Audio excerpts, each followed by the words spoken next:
ప్రార్థనలో వేటిని అడగాలో తెలుసుకున్నాం కదా. మరి మనం ప్రార్థన ఎలా చేయాలని వాక్యం చెప్తుందో చూద్దామా.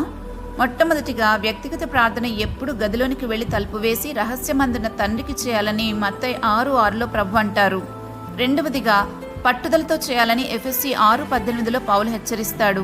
మూడవదిగా పరిశుద్ధాత్మ నడిపింపులో చేయాలని అక్కడే ఎఫెసీ 6:18లోను మరియు యూదాపత్రిక 21వ వచనంలోనూ చూస్తాం. నాలుగవదిగా ఎడతెగక ప్రార్థన చేయమని తెస్సలోనికీయులకు రాసిన మొదటి పత్రిక 5:15లోను. ఐదవదిగా నమ్మి విశ్వాసంతో ప్రార్థన చేయమని హెబ్రీయులకు రాసిన పత్రిక 11:6లోను చదవగలం. ప్రార్థన చేయకపోతే ఆత్మను ఆర్పివేసుకుంటామని లేఖనాలు చెప్తూ ఉన్నాయి. అసలు నేను ఎందుకు చేయాలి, దేవునికి అన్నీ తెలుసు కదా, ఆయనే చేసేస్తాడులే అని అనుకోవడం మన అవివేకం. ఆయన ఎందుకు అడగమన్నాడంటే మనం ప్రార్థిస్తే ప్రార్థించిన వాటి విషయంలో ప్రభు కల్పించుకోవడానికి ఆయనకు మనం అనుమతి పత్రాన్ని ఇచ్చినట్లే. ఎందుకంటే ఆయన ఎవరితోనూ అమర్యాదగా నడువడు కాబట్టి.